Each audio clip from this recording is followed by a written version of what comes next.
The test is in 4 parts: Part 1, Part 2, Part 3, and Part 4. Now look at Part 1. Part 1. Ielts practice. Questions 1 to 6. You will hear a telephone conversation about studying abroad. You should answer the questions as you listen because you will not hear the recording a second time. First, you have some time to look at questions 1 to 6.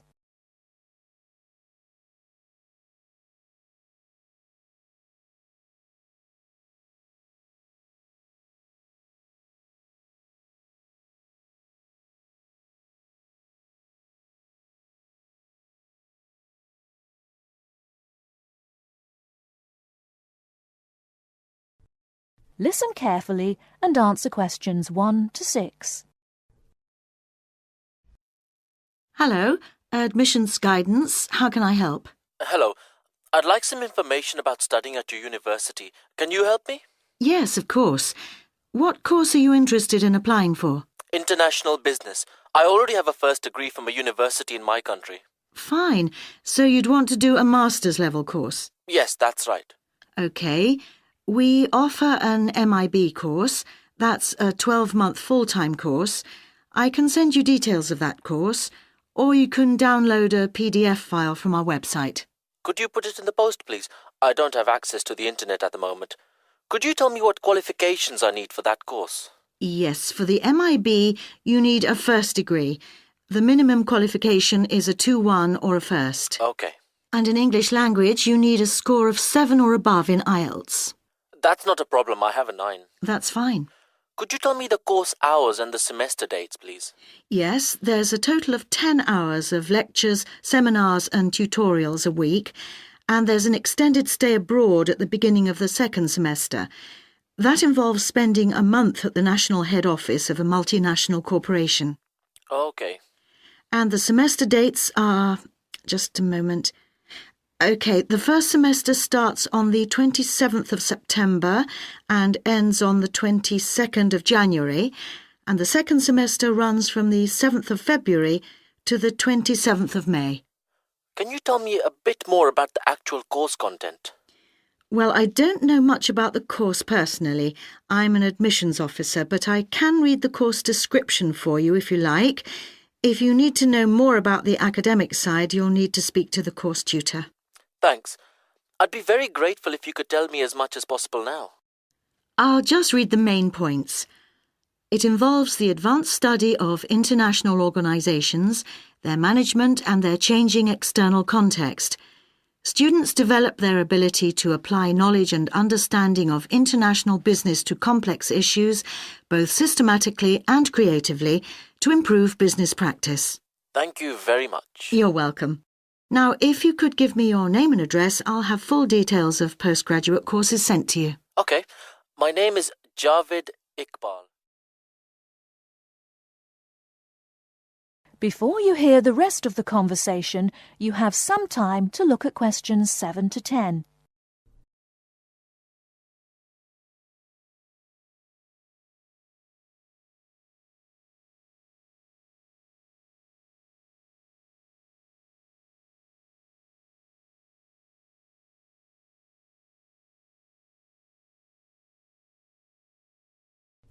Now listen and answer questions 7 to 10.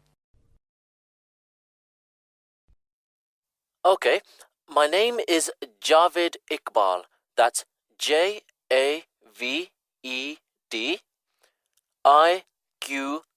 Iqbal. Thank you. And your home address, Mr. Iqbal? It's Aga Khan Road, Shalimar 5, Islamabad, Pakistan. Thank you. And could I ask you 1 or 2 more questions for our records? Yes, of course. What was your first degree in? I did economics. I got a first-class degree. And where did you study? At the university here in Islamabad. OK. Now, you said you had an Ielts level 9. Could I ask what your first language is? Actually, I'm bilingual in Urdu and English. Thank you very much. I'll put full details in the post today. Thank you. And thanks for all the information. Not at all, Mr. Iqbal. Thank you for calling.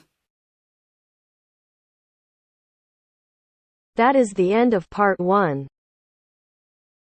You now have half a minute to check your answers.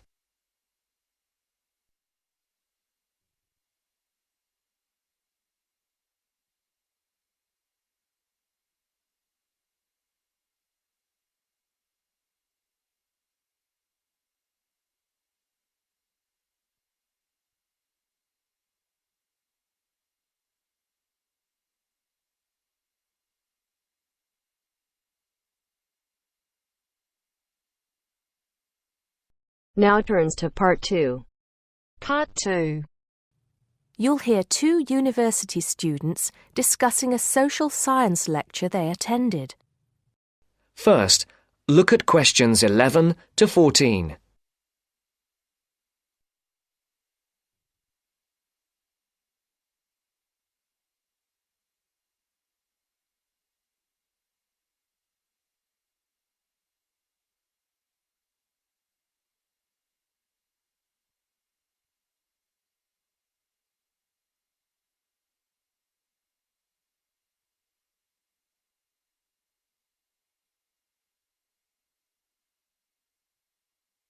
Listen carefully. Did you go to the first social science lecture yesterday? Yeah. Didn't you see me there? No. I was trying so hard to understand the lecturer. What didn't you understand? A lot of it, really. For example, he said we needed to study history as part of the course, but I didn't get why. You probably missed it. He said early on that we need to learn from our past mistakes. Right. But he also said we need to put ourselves in the place of our ancestors. Why is that? I think the point is that it's not enough to know how they lived and what they did. We need to know what they thought. I see. And I've written transferable skills in my notes next, but I have no idea what that means. If you study social science, you learn skills that you can use in a job. Oh, right. Is that all? Okay, but why is that? The point he made was that in studying social science, you use a flexible and adaptable approach to learning. Before the broadcast continues, look at questions 15 to 20.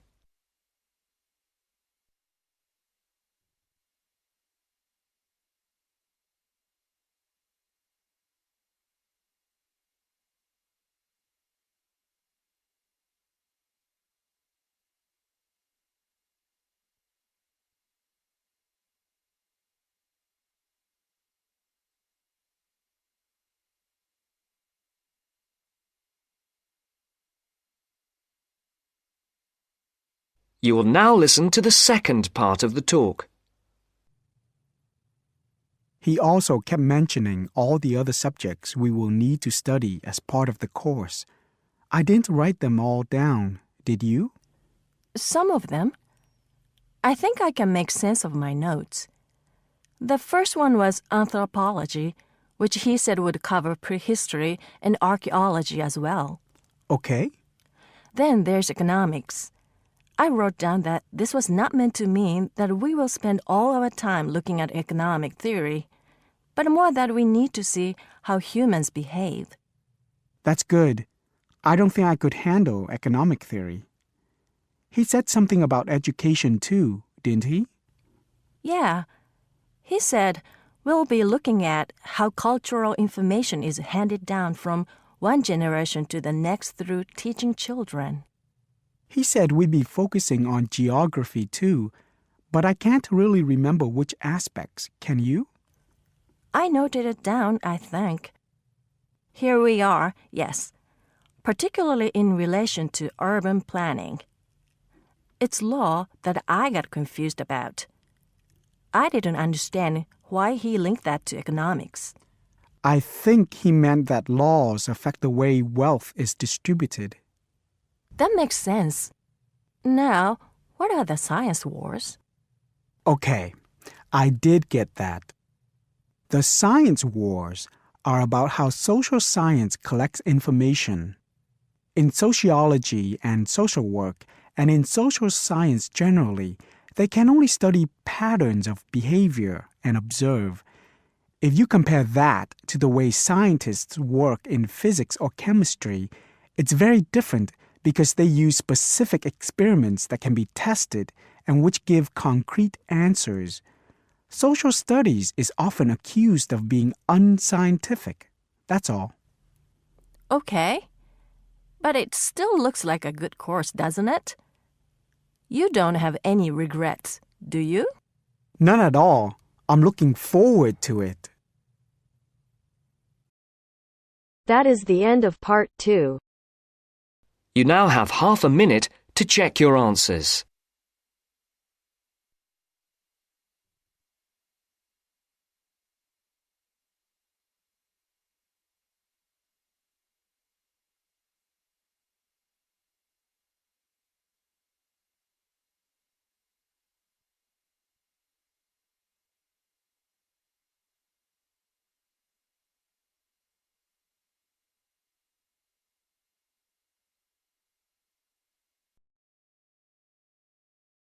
Now turns to part 3. Part 3. You will hear two students, Ramil and Kirsten, discussing presenting a paper at an architecture conference. You now have 30 seconds to read questions 21 to 28.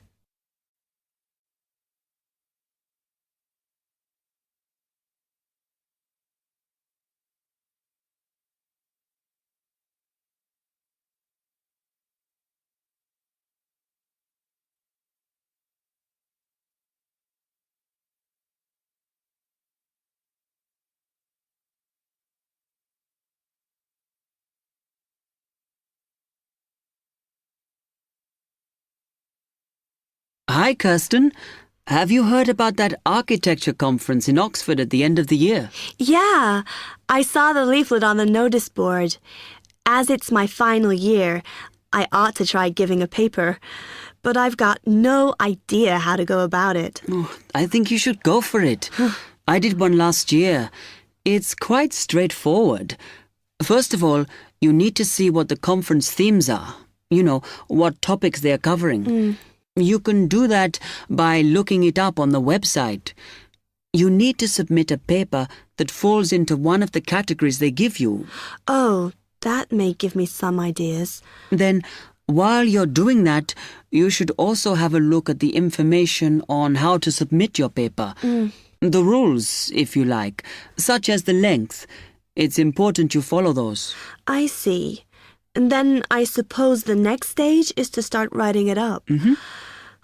I'd like to use it as an opportunity to propose some future work, but I understand it must be based on current work.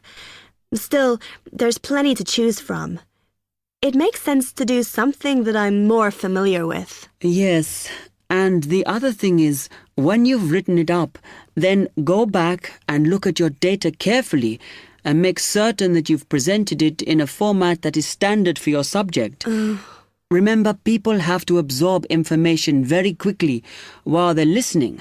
Don't make it too complicated. Okay, well, I reckon that'll take me about a month to get that sorted.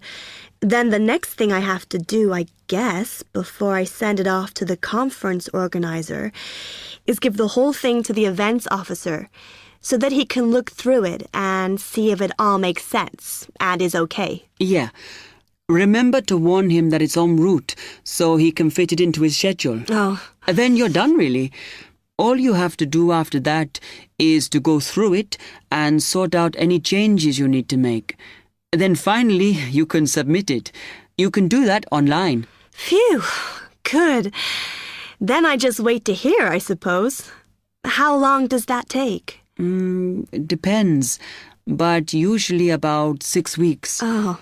When you hear if your paper has been accepted, then at that stage, it's worth giving them a list of any technical things you need when you actually give the talk. A screen or video players or that sort of thing. Okay, but that's a long way off. And I know that if my paper is accepted, then at that stage, I have to give them a short text about myself and my academic background so that they can put it in the brochure. Famous at last. Yeah. You now have 15 seconds to read questions 29 to 30.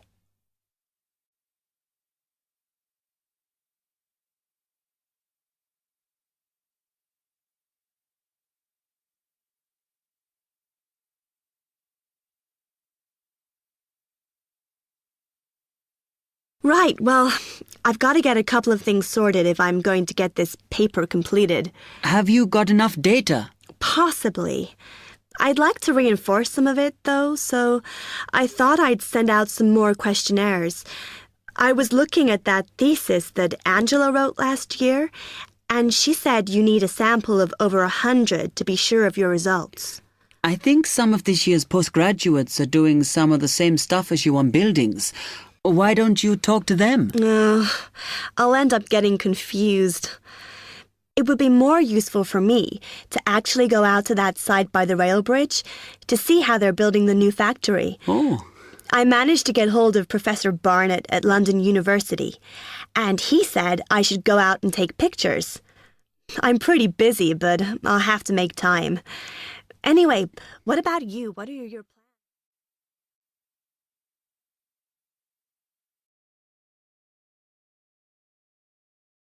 That is the end of part 3.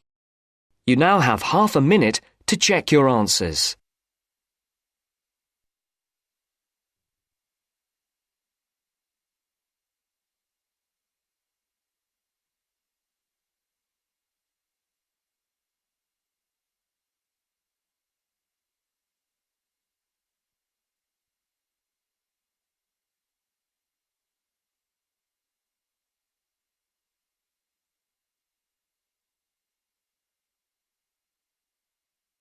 Now turns to part 4.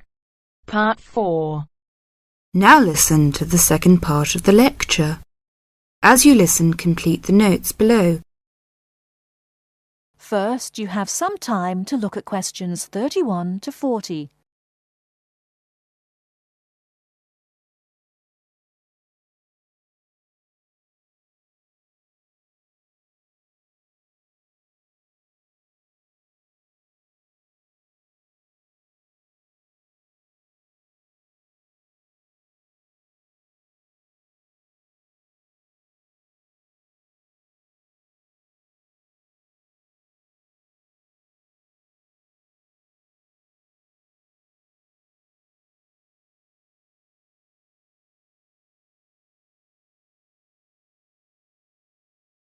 Now listen carefully and answer questions 31 to 40.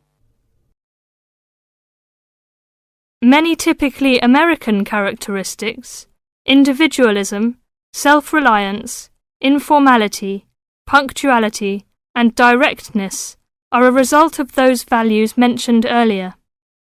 Other national traits could also be identified, however. 1. Americans cooperate. Although often competitive, Americans also have a good sense of teamwork and cooperate with others to achieve a goal. 2. Americans are friendly, but in their own way. In general, friendships among Americans tend to be shorter and more casual than friendships among people from other cultures. This has something to do with American mobility and the fact that Americans do not like to be dependent on other people. Americans also tend to compartmentalize friendships, having friends at work, family friends, friends on the softball team, etc. 3. Americans ask a lot of questions, some of which may to you seem pointless, uninformed, or elementary. Someone you have just met may ask you very personal questions. No impertinence is intended. The questions usually grow out of a genuine interest. 4. Americans tend to be internationally naive. Many Americans are not very knowledgeable about international geography or world affairs. They may ask uninformed questions about current events and may display ignorance of world geography. Because the US is not surrounded by many other nations, some Americans tend to ignore the world. 5. Silence makes Americans nervous. Americans are not comfortable with silence. They would rather talk about the weather than deal with silence in a conversation. 6. Americans are open and usually eager to explain.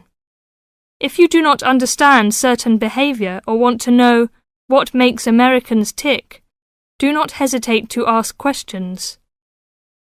Just as values and traits differ somewhat from one culture to another, so do the personal habits associated with good manners and courtesy. While very often there does not seem to be any particular reason why a particular way of doing something is considered good manners, observing these cultural rules will make Americans more comfortable with you, and therefore you with them. It is, of course, impossible to cover all the possibilities here. If you are unsure in a situation, just ask. Americans like to be helpful. 1. Queuing up or lining up is essential. Courtesy requires that you do not push from behind, stand next to the person being helped, or cut into a line. If you should accidentally bump someone, you should say, "Excuse me." 2. Americans blow their noses into a tissue. Spitting, clearing phlegm, or sniffing as from a cold are considered rude. 3. It is considered poor manners to slurp, chew noisily, or open your mouth while chewing.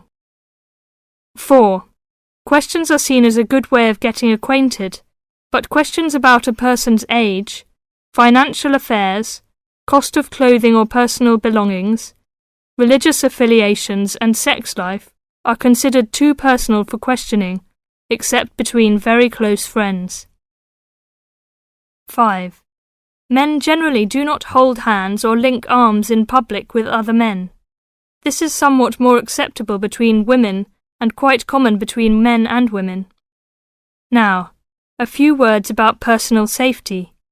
Unfortunately, in the US one must be aware of crimes. It is wise to be especially careful until you are familiar with the community in which you live. Remember that good judgment and common sense can significantly reduce chances of having an unpleasant and perhaps harmful experience. Basic safety rules include the following. 1. Do not walk alone at night. 2. When you leave your room, apartment, or automobile, make sure that all doors are locked and all windows are secured. 3. Do not carry too much cash or wear jewellery of great value. 4. Never accept a ride from a stranger. Do not hitchhike and do not pick up hitchhikers.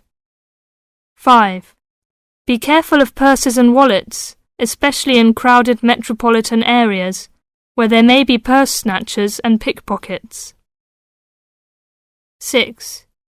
If a robber threatens you, at home or on the street, try not to resist unless you feel that your life is in danger and you must fight or run away. Give up your valuables as calmly as you can and observe as much as possible about the robber to tell the police when you report the crime. A final note. Keep an open mind. Don't judge what you see as right or wrong, but make it a challenge to try to understand the variety of American behaviours which you may observe. You certainly do not have to participate in something you disagree with, but you can try to understand it. This will help you build an attitude of intelligent and liberated respect for cultures, both your own and others. That is the end of part 4. You now have half a minute to check your answers.